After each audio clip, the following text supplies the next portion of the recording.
Assalamualaikum everyone. This video is going to be specifically about introduction to public health. This work it was written by Mary Jane Schneider. It is only for sale in India, Pakistan, Bangladesh, Sri Lanka, Nepal, and Bhutan. And yet I do emphasize that if you can get a copy of this book, especially if you're doing public health, if you just want an introduction to public health, whether you're a doctor, whether you're a public health scientist, whether you're a life science researcher, whether you're just curious about how public health works, it's definitely a good introduction. It's written in very simple terms. It talks about all the major endeavors that had been taken in public health prior to COVID-19, and it talks about how statistics were done, why climate change is an important aspect to take up, how in the United States, because it talks about the United States, how the various government departments work together in order to do analysis of the issues at hand, both of the infectious kind and the non-infectious kind. And in that context, it even talks about how non-infectious diseases are tracked both through a biological and a sociological perspective, rather biomedical and sociological perspective, because you need to remember that anything which is non-infectious, even if it is infectious, tuberculosis can be spread through fomites. It can be spread through interactions with those who have tuberculosis. So you can catch tuberculosis, and it doesn't have a cure as like it doesn't have a vaccine associated with it, even though there is research being done to develop a vaccine. Even then, just to prevent yourself from catching that disease, it's a good topic which is discussed over here. How you go about quarantines, you handle social pressures, and how you take culture into account when you are developing your health promotion campaigns, how you decrease stigma, how you integrate psychology and mob mentalities when you are propagating and emphasizing the need to discuss public health related aspects. And it's one of the many books that is available in our library actually, and definitely something that it's technical enough that you get an understanding of all the key terms and you are empowered enough to work with them. So it's that sort of introductory text. Having said that, there are some criticisms of it. It is just an introductory text.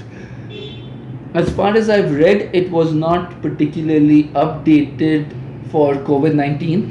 Most of that aspect is better off studied through research articles, and it is covering those research article aspects in a lot of ways.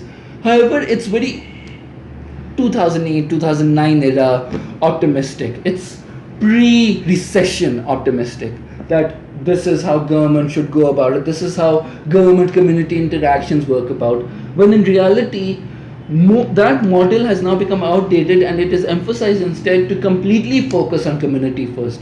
The government basically works with governments, and governments themselves are held accountable by third-party auditors who are told that this is the fundamental principle that must be achieved, that must be converted into an objective that is smart, and thus has a net result that is emphasized by the auditors, and through monitoring and evaluation teams it's confirmed that it indeed happened. Most organizations, at least as far as Pakistan and most third world countries and most governments within these third world countries are concerned, organizations that are directly associated with government are not, at least in the third world perspective are concerned, they're not particularly honest, and they're very much dependent on the government themselves. So if we take for instance the political crisis that takes place in any country which is having free fall economic collapse, and the government simply is infamous for being indifferent to this clearly jeopardizing circumstance.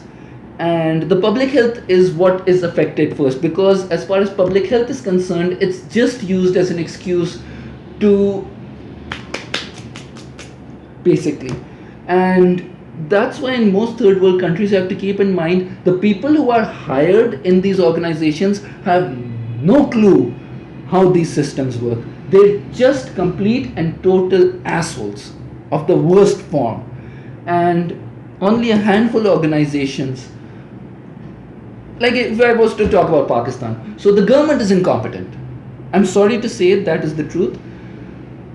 And that doesn't go with the current government. Across the board, you will have one individual who is doing a lot of good, and when that individual dies, he is succeeded, or he and she are succeeded by acolytes only driven by self-affirmation. So very selfish people, very selfish idiots, basically.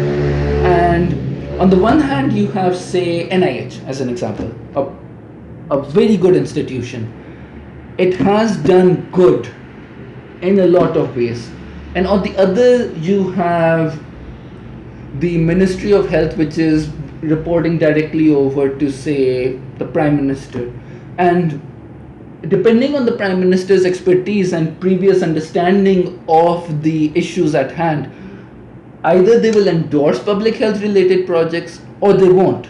Because at the end of the day, if your Prime Minister is illiterate, and even if they're not illiterate, suppose say they're only driven by financial gains, selfish financial gains that they're able to pocket themselves, which is a very big issue in all third world countries across the board. This isn't even an assumption or a broad statement, it's the truth, principally and fundamentally. So in that context, this book does not take that into account. This book does not emphasize that there is work that tends to show mismanagement on part of the government and essentially showing a very broad view and not a specific view. So in that respect, it has the potential to be better, but it is a very optimistic approach. Even then, a good start. It's always better to have an optimistic start than a pessimistic one, because if you have a pessimistic or an overly analytical approach, then public health becomes a tedium. It just becomes an excuse to become a grifter, which is why I emphasize the issues over in third world countries or in developing countries, if you want to use the other term, which third world countries is not even used over here, developing countries is used over here. And in that respect, developing countries are shown as being needing to gain guidance from experienced hands, instead of it being they should work themselves and use their own current resources in order to gain a foothold towards self-empowerment. And in that respect, if you ever get the time, do like and subscribe channels which focus on public health, which talk about public health as a community endeavor rather than as an institutional endeavor. Because you need to keep in mind, public health institutions across the board prefer to copyright their information. Bill and Melinda Gates is infamous for doing that, because at the end of the day, if you could copyright it, you could gain money from it. And because public health endeavors tend to be tax free, they're just an excuse for governments to literally pocket the money.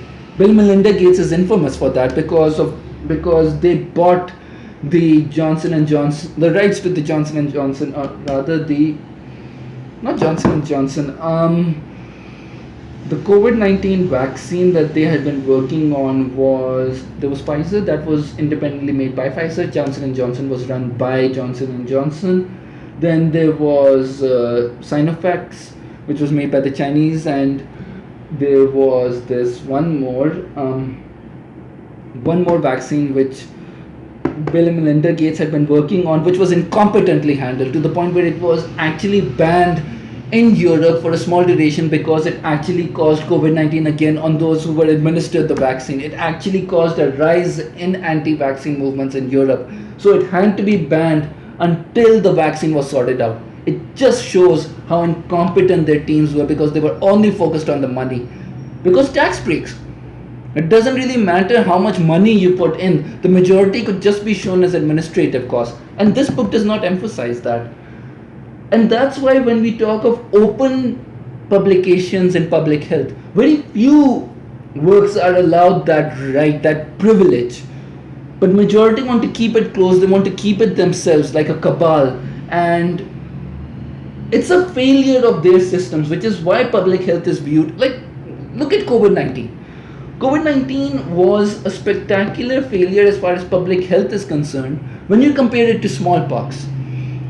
There was a singular source in smallpox, there were multiple sources, and even within the context of researchers, they could not agree on a single narrative. They could not bring themselves to agreeing on a single narrative.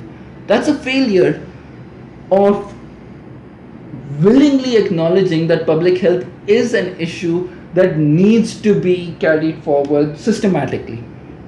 If you don't do that, you run the risk of failing, spectacularly failing, mind you, in the development of programs which are community led. And if that is not done, and if the community does not accept it, public health does not grow there. So, if you want an introduction to public health and a positive one, like an optimistic one, this is a good start.